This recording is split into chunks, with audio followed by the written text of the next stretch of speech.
Welcome back to Joy in Our Town. My name is Arlene Makoko, and our topic is the environment, and we're joined by Chris Anderson. He's head educator at the River Project. Thank you so much for joining us. Thanks for having me.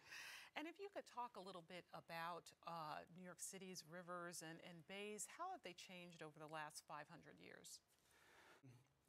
Since, I guess, Europeans came here 400 years ago, we have altered the landscape of New York City quite a bit. I guess that's pretty obvious. But 500 years ago or 1,000 years ago, when it was just Native Americans here, excellent grasslands and salt marshes and lots of forests, and it was really great for hunting and fishing and growing vegetables and this type of thing. And now we've put in cement bulkheads surrounding the entire city and completely altered the entire landscape with high buildings, and the sun is beating down on a concrete jungle, and it's heating up, and it's just changing a lot compared to the natural environment that was here 500 or 1,000 years ago. Wow, a lot of changes. Yeah. Okay, so that leads to the second question. You know, obviously, you know, the Hudson River, this might have caused it to be a little brown and murky. Can you get into the reasons why this is the way it is? Sure. Well, it's a common misconception that the Hudson River is brown and murky because of pollution or because it's dirty, but really it's because it's very turbid. It's very mixed up because of sediments coming in from upstate. So it's actually, as the river flows upstate, as it rains, we have water coming in from the banks and bringing in lots of sediment and stirring it up constantly. And the Hudson River is considered the river that flows both ways because it's a tidal estuary. So just like at the beach, like at Coney Island, you can see the high tide coming in. As you're sitting in one spot on the beach, you sit there for a couple of hours, you're going to be either closer or farther away from the water line after a couple of hours. Same thing in the Hudson River. It rises and falls, so it goes upstate and comes back down. So it's always mixing up. It's very dynamic and moving a lot. That's interesting. And so what are some of the organisms found in the waters in New York City? Well, there are a lot of really cool things. I mean, especially fish. There's a lot of invertebrates too, like crabs and shrimp and some fun things that you typically think of as marine organisms. But for fish, we have flounder, we have seahorses, and a lot of people wouldn't imagine that there's seahorses surrounding New York City. Great. Anywhere you go around Manhattan, you're going to find seahorses. We have really interesting little organisms called gobies, and they're little guys that hop around on the bottom. We have striped bass, which are very important sport fish down here and upstate, and so we've caught over 50 species of fish at our location in Lower West Manhattan. So there's a lot of life beneath the surface. That's really fascinating. And we talked a little bit about low visibility and in terms of the murkiness. Right. Does that make it difficult in terms of finding food or, you know? Yeah, that's a really good question. So with the water being so murky, it's like the Nile River or other rivers around the world that are murky because of sedimentation and erosion and the same type of thing. And what happens is that organisms they evolve high. They have highly evolved mechanisms for locating food. So they might have larger eyes. They might have a greater sixth sense, which is the fish's lateral line. They can sense where they are in the water. They can move their way around structure on the bottom. So they don't need to see like we do. They can find their food in other ways, and they've all been able to adapt to our interesting ecosystem here in the Hudson River. That's wonderful. Oh, that kind of leads me to this next question. What led to the near extinction of oysters in these waters here? Yeah, so about 100 years ago, or just over, around the turn of the century, we really lost all of our oysters in the Hudson River and then New York Harbor. So there are still some, but there are no more oyster reefs. So we used to have 350 square miles of oyster reefs in this area. So oyster reefs are kind of like a coral reef. It's lots of different oysters growing on top of each other, calcifying, growing, and creating huge amazing natural environments and microhabitats for all sorts of different organisms. And so pollution and overharvesting, we took too many, we ate too many of them, and they weren't able to repopulate and sustain their populations.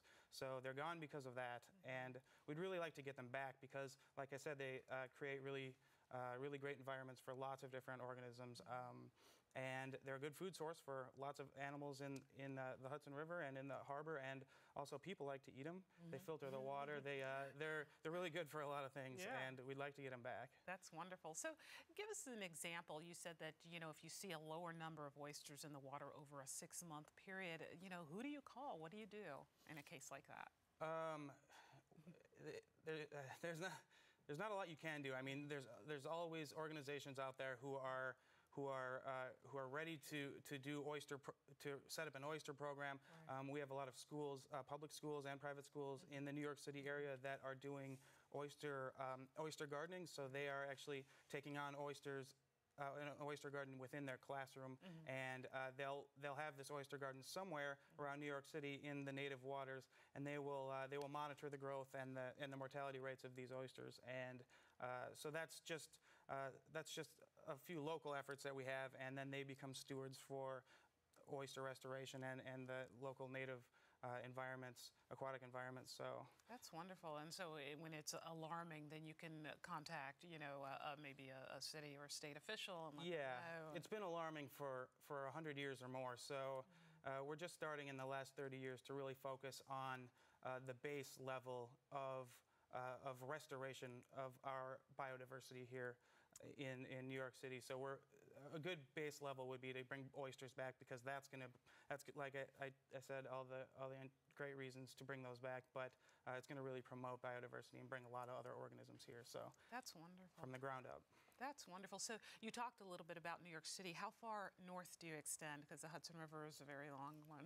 Yeah. The Hudson River is over 300 miles long, and we focus in particular at the River Project on the Hudson River estuary, mostly the lower Hudson. So up from about here, 150 miles up to the Troy Dam. So that's about how far the tidal influence goes. So if you go up to the dam up in Troy, 150 miles from here, you'll actually see tides rise and fall.